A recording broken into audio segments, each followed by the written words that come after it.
this was a 9 years old boy that was playing with his friends.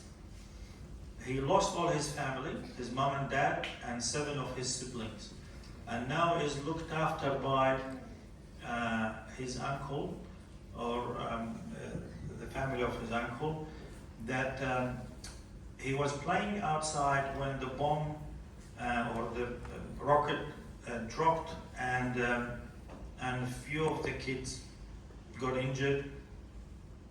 Alhamdulillah, none of them died, and he was the one that was the furthest of them, and he got thrown by the force of the explosion, and that threw him over, and he landed on his leg, and he fractured his leg, both legs. One of them didn't need operation, and the other one needed an operation.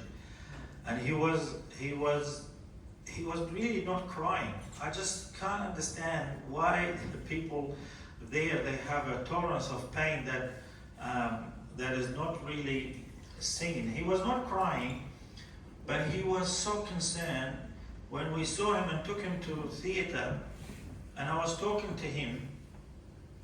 I said, we're going to fix your leg, and he said, I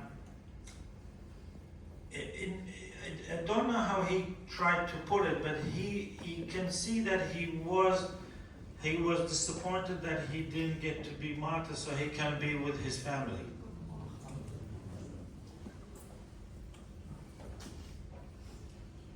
So then you try to comfort him and say, look, it's going to be fixed, and it's going to be, I'm doing this and this, and you will not have pain. He said, it's okay, you do whatever it needs to be done. And then when he wake up and he didn't have pain, again he was smiling, and he said, Alhamdulillah. But you can see in him he was disappointed. He really wished that he was going to be a martyr. Then I went out to see his uncle to tell him that this operation went well, and he said, oh, Jazakallah khair, Dr Waleed, Jazakallah khair. And he said, you know, he's got the very beautiful voice of Quran, in reciting the Quran. I said, okay, I will go. And he said, maybe not tonight, but come tomorrow. So I went the next day, and he was still not really, from the shock of everything, he's not really ready for it. But the second day I went again, and he said to me, I said, would you now let me to listen to your Quran? And he recited Surah Al-Buruj in a way that it just gets you to cry. And I just left him. That was my first one, or the first encounter. The next one, which I said it the other day, which I'm trying to get the top one of them, is just for the sake of time. This young girl that she had, the rocket came on their building. Her mom, her dad, and a few of her siblings, I don't know how many of them, they all arrived dead. And the neighbors, they came, they dead, and she survived because she was like outside the house, so it's not there. But the damage that the explosion caused to her, and the shrapnels that gone through her, got her leg pretty much almost injured to be beyond being able to be saved, like when you see it first time. And she would be without her leg at the level of her hip, basically. So she would be just a body. Imagine it's a girl, young girl, just to be as a body. And I took her to theater, and you got her to sleep.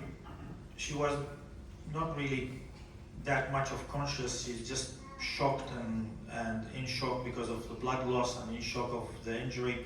So not really completely comprehending. So you can't talk to her. Couldn't sleep straight away. And now you are in that situation. I was telling you, this is your sister, this is your brother's daughter, and you want to save her. And the thing is that the feeling is there. They said to me, she will be suffering a lot. She probably better if we do. I said, look, she's only between 9 to 11. The thing is that you cannot gauge their age because they lost so much weight. Their facial features are of a much younger age. You can't really gauge this is an 11 or is it 9, or you don't know, and they're all skin and bone. I said, please, let's do our best. They said, you can't. What are you going to do? We can't wake her up. I said, no, we can't wake her up. He said, there's no ICU bed. I said, I will do my best. And I started to talk to the people. I said, no, we need to save her. We need to save her. We need to save her. And then we found an ICU bed in another hospital that's an hour and a half from there. And they said, look, I'll stay with her until she is stable and she can go. But then when you hear that she survived, you just think that you actually made a difference. And she touched me because that she carried the same name of my daughter as well. So that is another one. The third one is that I didn't speak about it, but now you reminded me. Each week, and each day, we get about 3 to 4 people who are injured from the aid distribution centers, and that's who can make it to the hospital to be treated. They're injured by the snipers at the aid centers. In each week, the pattern of the snipers, where they're targeting the body of the men or the young men and boys, that they go to the aid center waiting for the aids, because they go there at the Fajr time, because the distribution is between 6 and 7. They start to shoot at them after the Fajr. Fajr is 5:15. Each week there is a certain pattern of shooting. 1 week on the head to kill them straight away. 1 week on the chest to get them injured. They can survive, they can't maybe not make it. 1 week is on their belly. 1 week is on their private parts, on their genitalia, so they can be rendered with that, will not have kids for the rest of their life. The week I was there, that was the injury. The last week I was there, that was the injury. The problem is that with these people, not only they come, if they survive it, to treat them is very hard, because the bleeding inside their belly is so intense, and they don't have the means or the expertise how to treat the arteries or the vessels that injured in that area, because it is very vascular, bleeding a lot, and the minute you take them to theater, you open their belly, they die straight away, because the bleeding will just be out of control.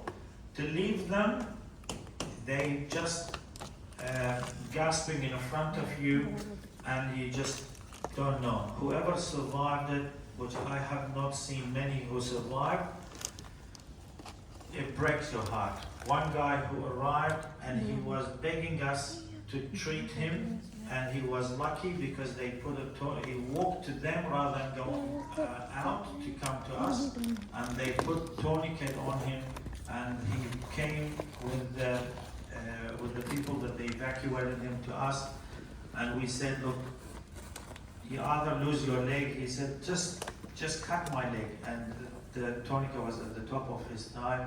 Both his legs are absolutely blue, just gone. And he's just begging you to just to do something because he cannot. The pain from that ischemic, we call it ischemic, like that leg that doesn't have blood flow, so painful that is really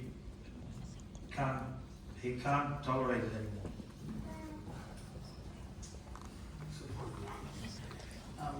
Any other questions?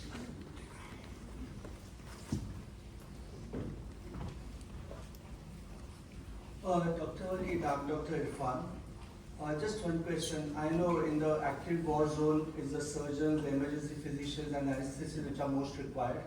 Now that we have hopefully the ceasefire holds and we have some sort of, at least de-escalation, do you think there will be a role for physicians to play?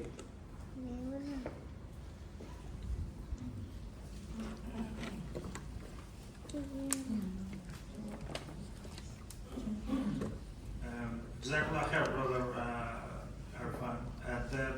They need everyone.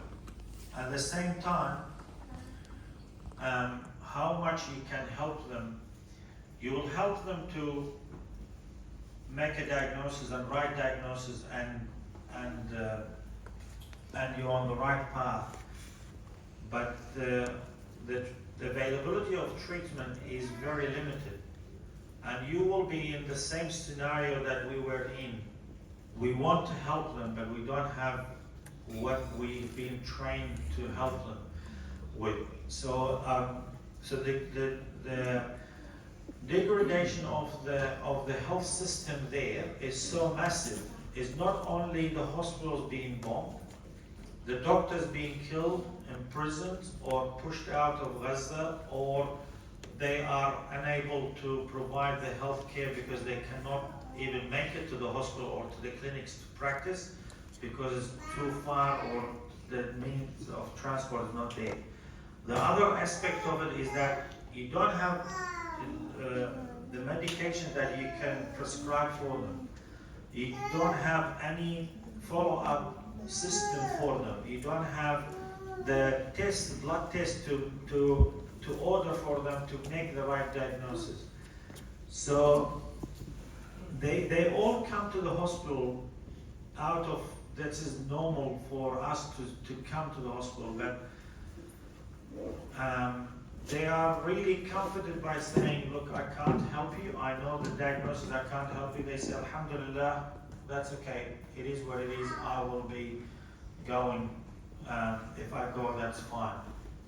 Heart attacks, we see them in front of us and they die because we can't help them. We don't have any means to do it. Simple infections can go for days without antibiotics until we get the antibiotics, and then by then it's beyond the time to control. And you might have 1 or 2 doses, and you know that is not going to be enough for that. So what we make a dua for Allah subhanahu wa ta'ala, if the truce continues and the aids to come in and the medication to come in. But today I had the question from Amnesty International people. They said, what do you think is that? I can tell you on the scale of things what they need to get in. They say 600 trucks to come in. To get a proper medicine be practiced and delivered to them, you need at least 10,000 trucks to come each day to patch what being destroyed, what we're missing, and distribute it for 2 million people, that they are all in need for this. So inshallah we will contribute, but at the moment you go there, it is still tight hand. Any other questions?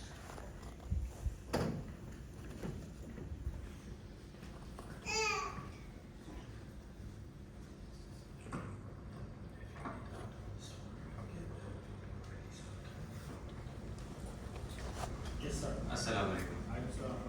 Thank you very much. So I think most of us are commoner here, not doctors. So if you could explain how could a commoner or a normal person from Australia or from elsewhere would able to contribute towards Gaza. Yes. So, Jazakallah khair. So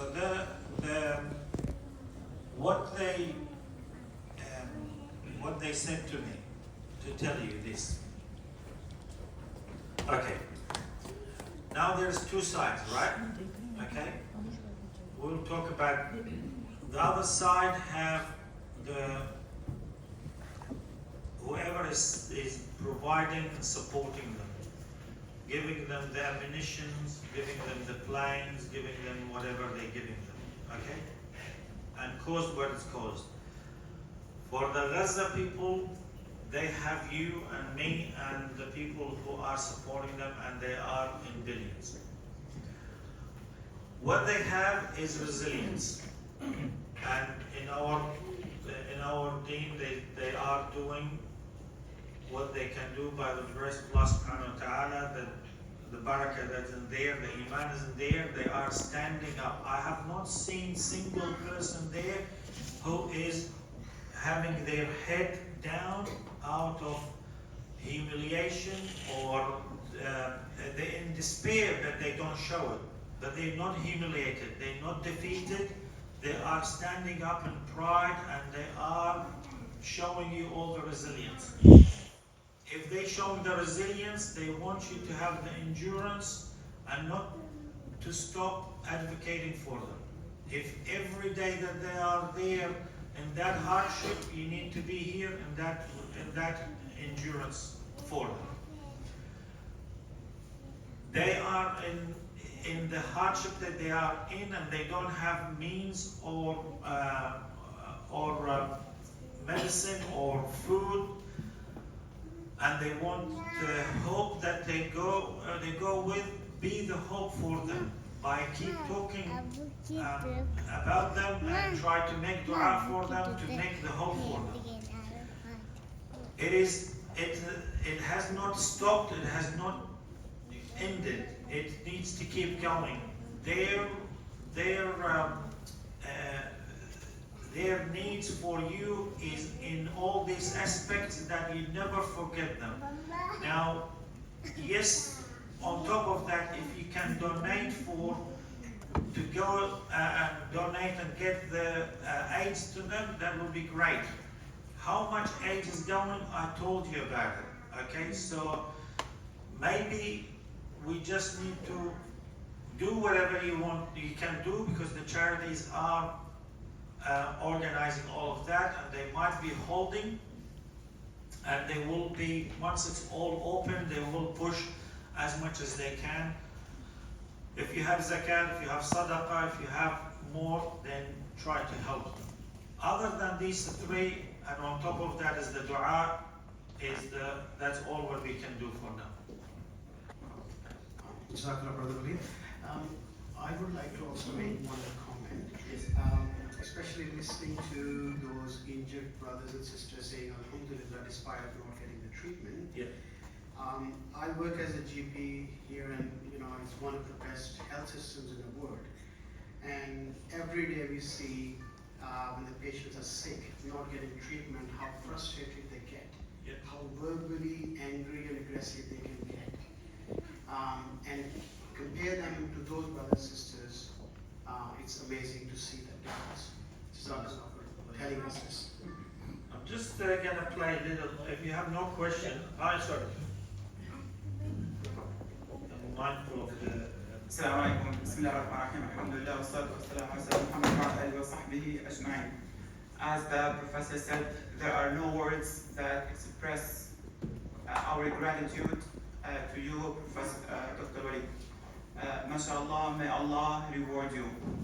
What you have done is a clear evidence and proof that you really love the people of Gaza, and a person, the most valuable thing to him is his own life. And mashallah, you have risked your own life going there. And if we think about it, even if a person wants to do it for dunya, let's imagine the worst case scenario. So there's no person is willing to risk his own life, his family, that his status, just for a few people. They say, mashallah, this person has gone to Gaza. And this shows, mashallah, your honesty, your sincerity, especially a person in your position and in your status. And this shows, alhamdulillah, it's an evidence that the khayr, the goodness, is still in this ummah. And going there and coming back there, this is a blessing from Allah. And I believe by you going there and coming back to us, the barakah, the blessings that you have earned from there, inshallah, it will be reciprocated on the people here in South Australia and on you and in your family on the day of judgment. May Allah subhanahu wa ta'ala reward you. Just a little question I want to ask you.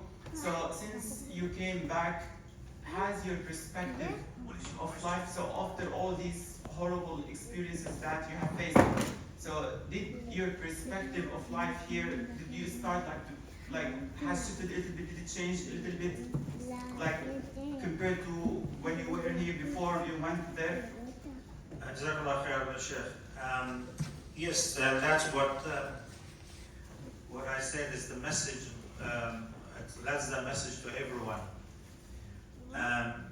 What made these people to live their life like that, and you will see from the videos that I'll show you, they're living in a tent, 80% of them, plus 1.6 million people living in tents. That's all what's left in Gaza. And their tents, you will see, it is not a proper tent. It's just whatever canvas that they have.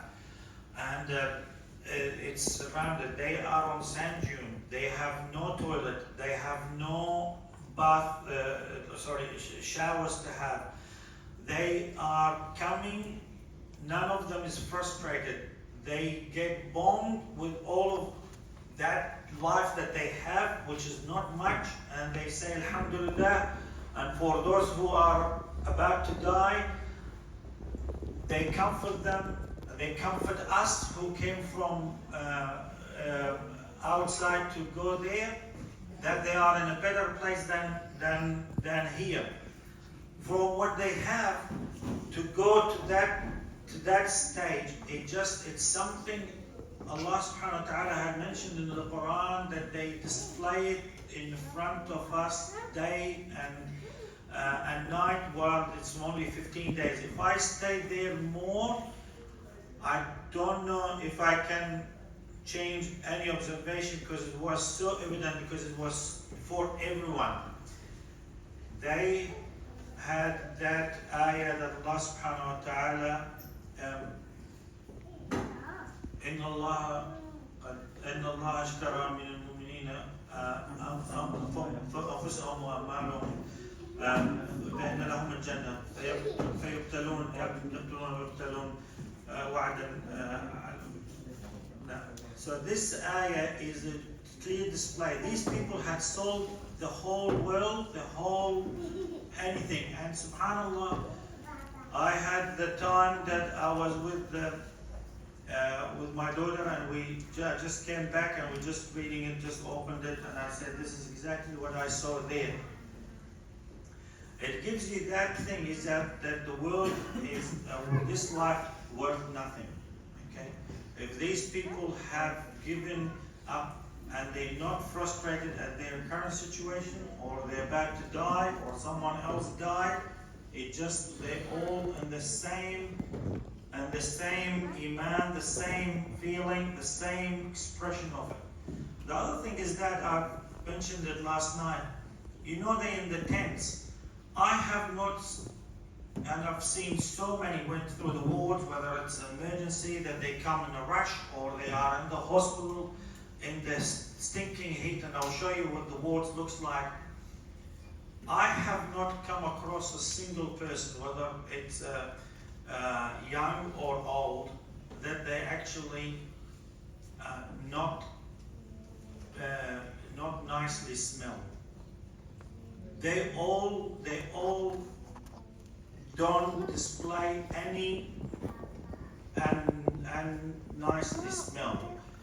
And the people there, they wanted us to go to the morgue, but unfortunately it's outside the hospital. They told, because when we said that to them, they said, wait until you come to the morgue and you will will smell the musk from the people that they shuhada, that we keep them there for a day. If they didn't, because they buried them before the dark, and if some people died at night, they said, come and smell it towards the bed. We couldn't go there because it was out. So it is a feature that you read it about the time of the Sahaba or through the Quran, and it's displayed there. And if it doesn't rub on you, this is the message that I came back to you with, is that the people there, that's how they live their life, that's how they display the Iman, and this is the message for everyone from Allah subhanahu wa ta'ala. That land is so blessed from the time that you go through that gate until you come out, that's the blessing in it. I will show you a few things here and I will comment on it. The first, that's at the crossing of Jordan. We're trying to get in. We had a delay. The first time that it rained for months in Jordan. So we were so blessed to be, and that's a message from Allah subhanahu wa ta'ala to us and to me specifically. That is how it is. And is it running, brother? Or is it, yes. It's running. Okay.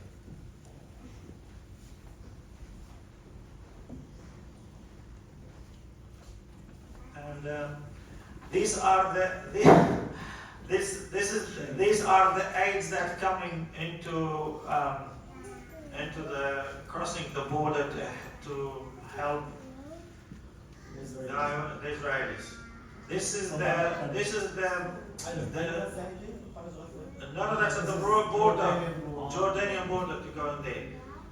This is the wall that they built to separate the West Bank. That's West Bank, and this is the rest of Palestine.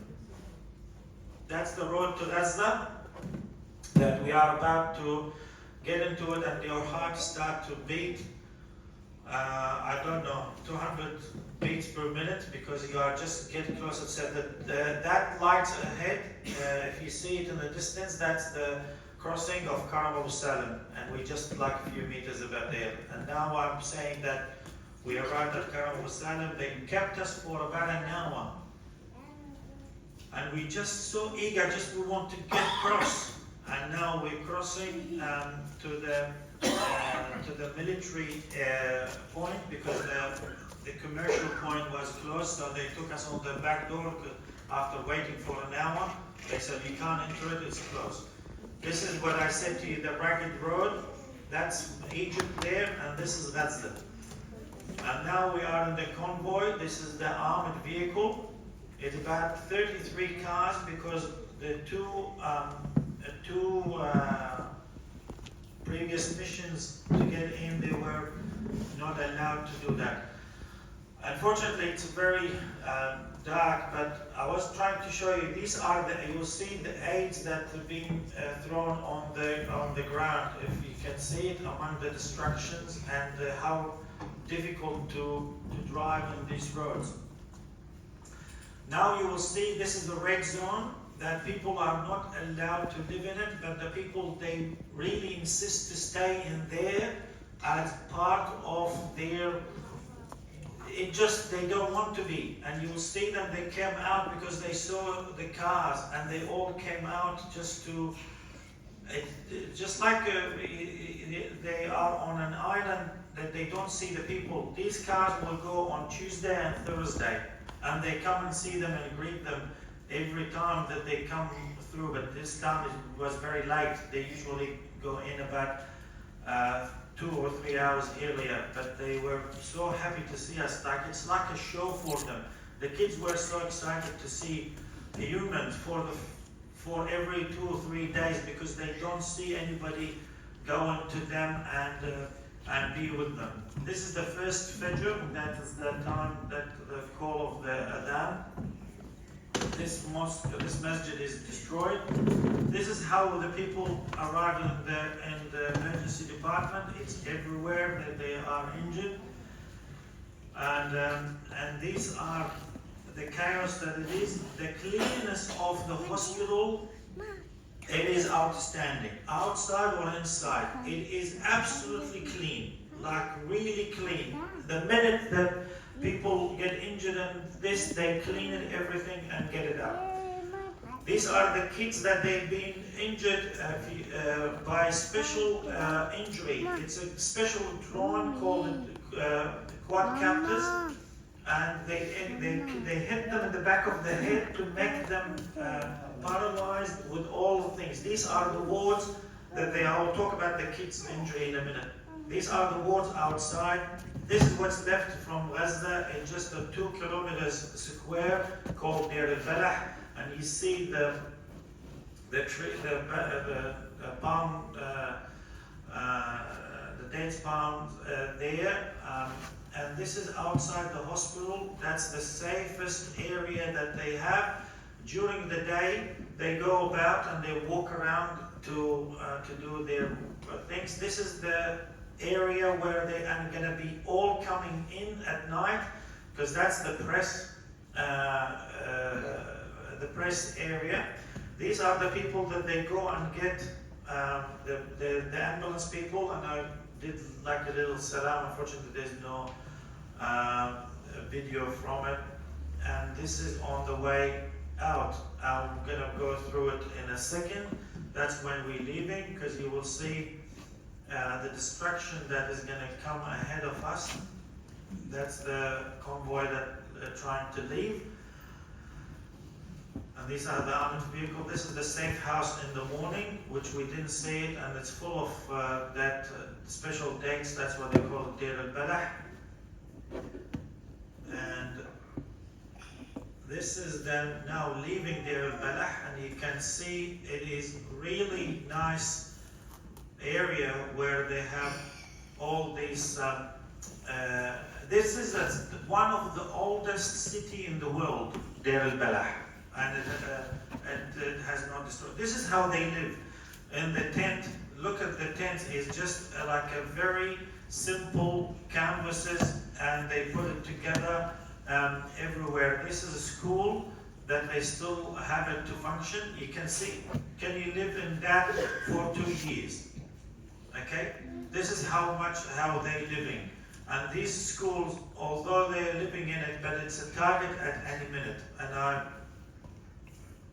I was so scared when we drove past it, but we were already given the clearance. This is the Salah ad-Din, the street that you're famous for.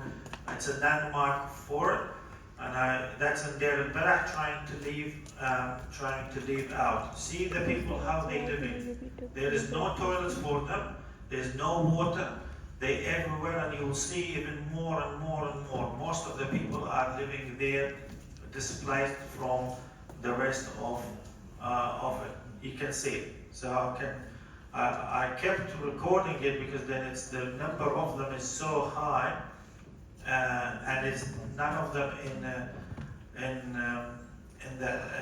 a proper tent that we believe. Now the destruction is gonna start. Look, this area was full of houses and buildings and towers, and now it's completely flattened. Unfortunately, I'm not good in turning the things. Look, this really, like they said, this is being like flattened in 6 months. 6 months took them to flatten all this area. There's nothing left in it. Not a single building standing, and now it's turned into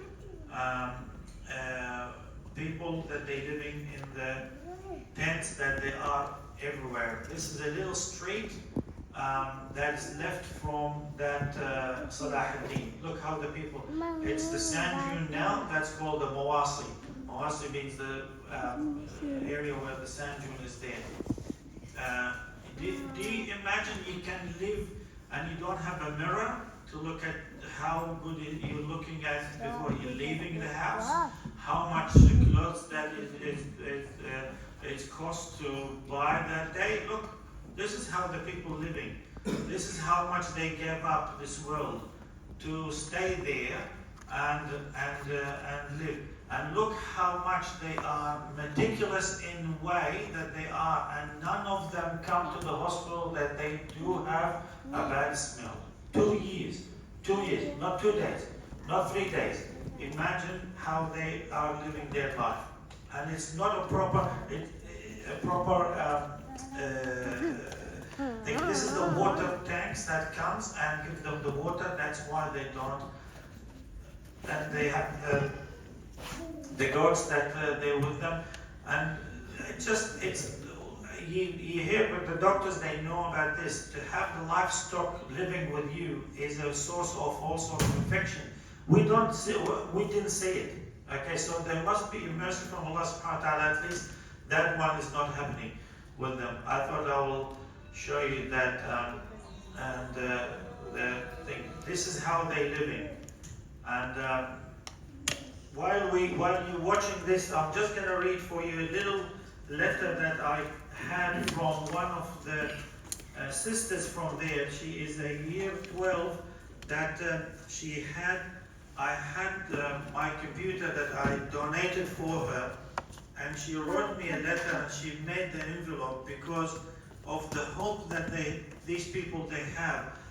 Okay, Assalamu alaikum wa rahmatullahi wa barakatuh. You're a great doctor. With the continuation of the war for more than 2 years, or about 2 years, I've started to, my iman started to be a bit shaken that there is some khair in this world. And so it's not iman in the last part, just that there is khair left in this world. And I have felt that everybody had disabandoned me. Or disabandoned us. But when I hear there are Allahu Akbar.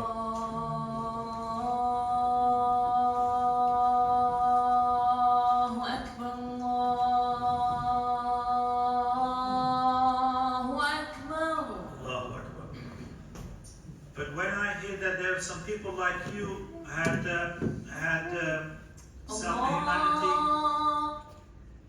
some humanity to come to leave the comfort and the security that they had in their countries and come to be with us in a place that it is the most dangerous place in this world, only to help us and to extend the hand for their brothers in Islam and in Uruba.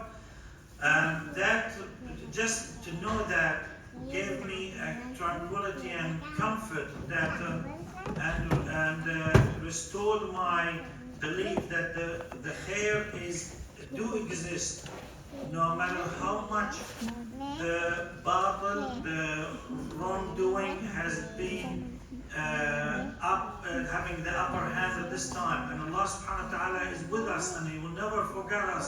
Hasha Allah. That's why I thank you from the deep of my heart, because you are a human and because you didn't disabandon us and you wanted to help us, and you didn't have the same what other nations have done, which they blinded themselves from our suffering and our death that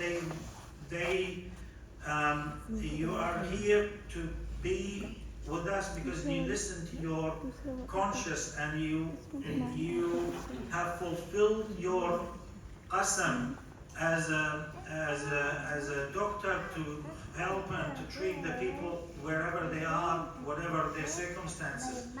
As for your little present that He gave me, so shukran, and many times, not because of its value, but because it gave me the hope, because there are some hope, some future for me, and the dream that I have, and it was sure that it's been distant, it is still can be done.